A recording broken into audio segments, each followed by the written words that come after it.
آپ رسول پاک صلی اللہ تعالیٰ علیہ وآلہ وسلم کی بارگاہ کے اندر حاضر ہوئے، عرض کرنے لگے ان ام سعد ماتت، اے اللہ کے رسول ام سعد دنیا سے رخصت ہو گئی ہے، فأی صدقۃ افضل، کون سا صدقہ ہے جو افضل ہوگا؟ قال الماء، آقا علیہ الصلوۃ والسلام نے فرمایا پانی۔ تو پھر مدینہ شہر کے اندر ایک کنواں کھودا گیا اور آقا علیہ الصلوۃ والسلام نے فرمایا ھذہ لام سعد، کہ اس پانی کا ثواب ام سعد کے لیے، یعنی حضرت سعد رضی اللہ تعالیٰ عنہ آپ کی والدہ مکرمہ کے نام ہے۔ تو پتہ چلا جس وقت تم کھانا اپنے سامنے رکھتے ہو، کوئی کھانا پکاتے ہو، کوئی طعام پکاتے ہو، تو اس کھانے کو، اس طعام کو جس وقت تم اپنے سامنے رکھتے ہو تو تم یہ کہہ سکتے ہو کہ کھانا تو ان لوگوں کے لیے، لیکن اللہ تعالیٰ اس کا ثواب اس کو عنایت فرما دیتے ہیں۔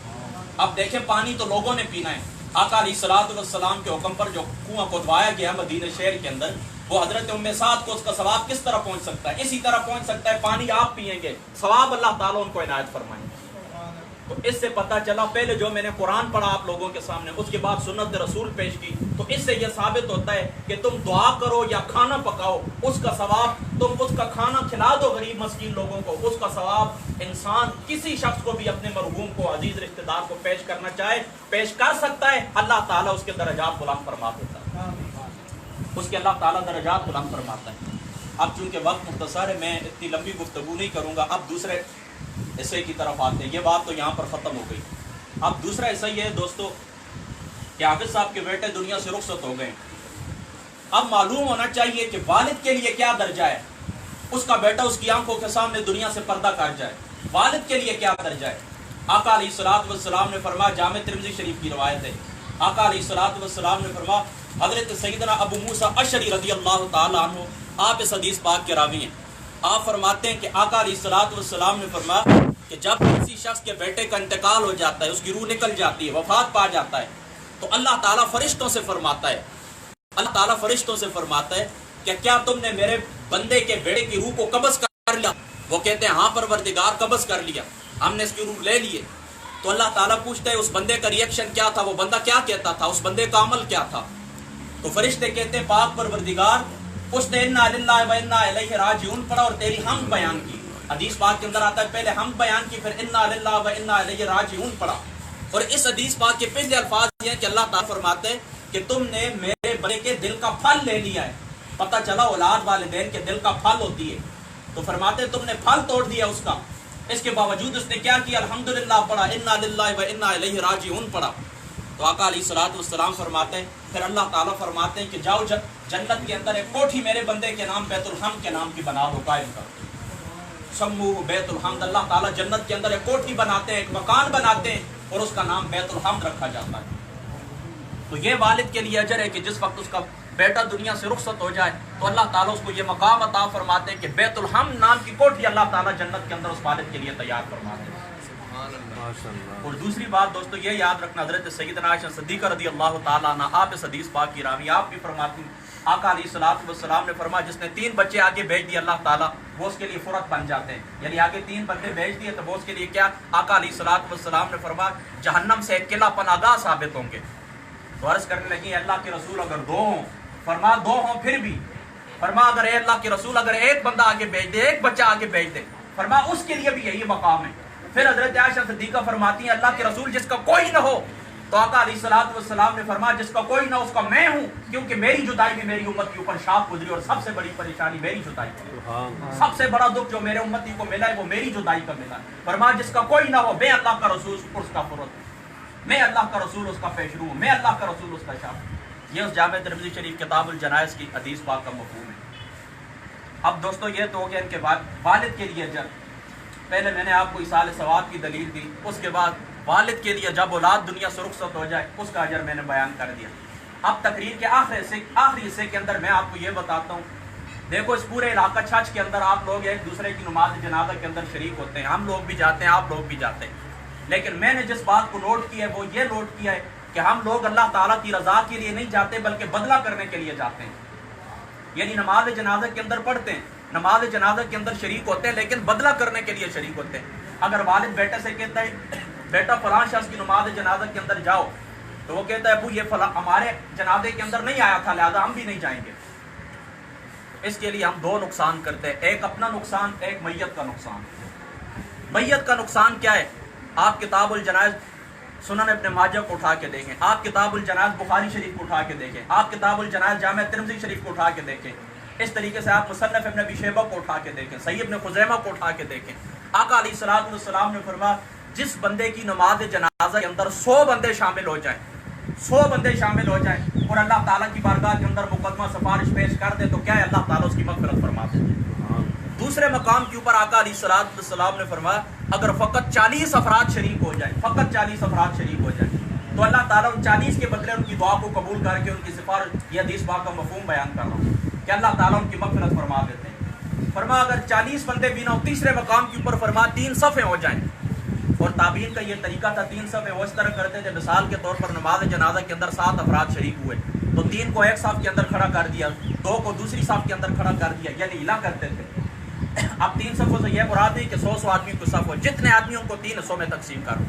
تو 3 صفیں شامل ہو جائیں پھر بھی اللہ تعالیٰ مغفرت فرما دیتے ہیں۔ تو آپ خود سوچیں کہ نماز جنازہ کے اندر 100 نہیں 1000 بندہ شریک ہو جائے لیکن کسی ایک بندے کی نیت بھی اللہ تعالیٰ کی رضا کے لیے نہ ہو تو مجھے بتائیں میت کے لیے باقی کیا رہ جاتا ہے؟ یدی آپ لوگ 100 بندہ سفارش کریں تو اللہ اس کو بخش دے، لیکن آپ 100 آدمی جو شریک ہوئے آپ کا مطمع نظر تھا بدلہ، تو آقا علیہ الصلوۃ والسلام نے فرمایا بخاری شریف کی پہلی حدیث پاک ہے، فرمایا انما الاعمال بالنیات کہ اعمال کا اجر و ثواب کیا ہوتا ہے؟ اعمال کے اجر و ثواب کا دار و مدار کس کے اوپر ہوتا ہے؟ نیت کے اوپر ہوتا ہے۔ تو جب آپ بدلے کے لیے آئے تھے تو بدلہ کر کے واپس چلے گئے، میت کے لیے باقی کچھ نہ بچا۔ حضرت سیدنا صدیق اکبر رضی اللہ تعالی عنہ آپ کے متعلق اللہ تعالیٰ کیا فرماتا ہے؟ فرمایا وَسَيَجَنَّبُهَا الْأَتْقَى الَّذِي يُؤْتِي مَالَهُ يَتَزَكَّى وَمَا لِأَحَدٍ عِندَهُ مِن نِعْمَةٍ تُجْزَىٰ کہ اس بندے نے جو غلام آزاد کیے جن کا قصور کیا تھا؟ وہ اللہ تعالیٰ کی توحید کو بلند کرتے تھے، تو توحید کی صدا بلند کرنے کے جرم میں مالک ان کو جو سزائیں دیتے تھے تو ان کو کیا کیا؟ حضرت صدیق اکبر نے اپنا ذاتی مال خرید کر ان کو آزاد فرما دیا۔ تو اللہ تعالیٰ فرماتا ہے وَسَيَجَنَّبُهَا الْأَتْقَى الَّذِي يُؤْتِي مَالَهُ يَتَزَكَّى وَمَا لِأَحَدٍ عِندَهُ مِن نِعْمَةٍ تُجْزَىٰ کہ اس بندے کے اوپر کسی کا احسان نہیں ہے کہ جب آزاد کر رہا ہے لوگوں کو تو یہ نہیں کہ انہوں نے کسی زمانے کے اندر اس کے اوپر احسان کیا تھا، إِلَّا ابْتِغَاءَ وَجْهِ رَبِّ الْأَعْلَىٰ وہ کیا کرتے تھے؟ اس معاملے سے، اس فعل سے وہ کیا تلاش کرتے تھے؟ اللہ تعالیٰ کی رضا تلاش کرتے تھے۔ تو دوستوں صرف ولیوں کے مزاروں کے اوپر آ کر ان کے کھانے ہم نے نہیں کھانے، ولیوں کے مزاروں کے اوپر آ کر، ولیوں کے مزاروں کے اوپر آ کر ہم نے صرف حاجتیں نہیں مانگنی ہیں، ولیوں کے مزاروں کے اوپر آ کر ہم نے اور جو افعال کرتے ہیں صرف وہ نہیں کرنا بلکہ ان کی سیرت کے اوپر بھی چلنا ہے، ان کی تعلیمات کے اوپر بھی چلنا ہے۔ تو سیدنا صدیق اکبر رضی اللہ تعالیٰ عنہ کی سیرت کیا تھی؟ إِلَّا ابْتِغَاءَ وَجْهِ رَبِّ الْأَعْلَىٰ کہ وہ جو کام کرتے تھے اللہ تعالیٰ کی رضا کے لیے کرتے تھے۔ آپ اٹھا کر دیکھیں تنبیہ الغافلین کو آقا علیہ الصلوۃ والسلام نے فرمایا اللہ تعالیٰ بروز قیامت، اللہ تعالیٰ بروز قیامت بندے کے سارے وہ اعمال جہنم کے اندر پھینک دیں جو اللہ کی رضا کے لیے نہیں کیے گئے تھے، یعنی اللہ تعالیٰ کے سامنے سارے اعمال پیش کیے جائیں گے، اللہ تعالیٰ فرما دے گا کہ ان سب کو جہنم کے اندر پھینک دو، سارے اعمال کو جہنم کے اندر پھینک دو، صرف وہ اعمال باقی رہ جائیں گے جو اللہ تعالیٰ کی رضا کے لیے کیے جائیں گے۔ لہٰذا جو کام بھی کریں اللہ تعالیٰ کی رضا کے لیے کریں۔ اور دوسری میری بات یہ یاد رکھنا، میں نے آپ کو یہ بتایا تھا نا کہ ہم 2 نقصان کرتے ہیں، ایک تو میت کا نقصان کہ جب آپ اللہ کی رضا کے لیے نہیں پڑھیں گے تو میت کی بخشش کس طرح ہوگی، تو یہ تو میت کا نقصان کرتے ہیں۔ اپنا نقصان کیا کرتے ہیں؟ اپنا نقصان یہ کہ آقا علیہ الصلوۃ والسلام نے فرمایا بخاری شریف کتاب الجنائز کی روایت ہے، فرمایا جس وقت تم مردے کی نماز جنازہ کے اندر شریک ہوتے ہو تو اگر تم کیا کرو کہ اس کے جنازہ کے اندر شریک ہو تو اللہ تعالیٰ تمہیں 1 کی رات ثواب عطا کر دیں گے، اور اگر جنازے کے بعد تم اس کے کفن دفن کے اندر شریک ہو جاؤ تو پھر کیا ہوتا ہے؟ پھر اللہ تعالیٰ 2 کی رات تمہیں ثواب عطا فرماتے ہیں۔ سرکار دو عالم صلی اللہ تعالیٰ علیہ وآلہ وسلم کے صحابہ کہنے لگے اللہ کے رسول کی رات سے کیا مراد ہے؟ آقا علیہ الصلوۃ والسلام نے فرمایا یہ جو پہاڑ تمہیں نظر آتے ہیں، احد کا یہ جو پہاڑ تمہیں سامنے پہاڑ نظر آتے ہیں ان کو سمجھ لو، یہ دیکھ لو، یعنی حدیث پاک سے یہ ثابت ہوا کہ جو بندہ نماز جنازہ کے اندر شریک ہوتا ہے اللہ تعالیٰ اس کو 1 پہاڑ کے برابر ثواب عطا فرماتے ہیں، اور جو بندہ نماز جنازہ کے بعد اس میت کو دفنانے میں بھی شریک ہوتا ہے اس کو اللہ تعالیٰ 2 پہاڑوں جتنا اجر عطا فرماتے ہیں۔ تو میت کے ساتھ تم نے نقصان، اس کا نقصان یہ ہوا اس کی بخشش کے لیے باقی کچھ نہ بچا، اور تم نے جس وقت بدلے کے لیے نماز جنازہ پڑھا تو کیا ہوا؟ اس کا نقصان یہ ہوا کہ تم پہاڑوں جتنا اجر تمہیں اللہ تعالیٰ عطا فرمانا چاہتے تھے تم اس سے معروف رہے۔ تو میری ساری گفتگو کا دوستوں خلاصہ یہ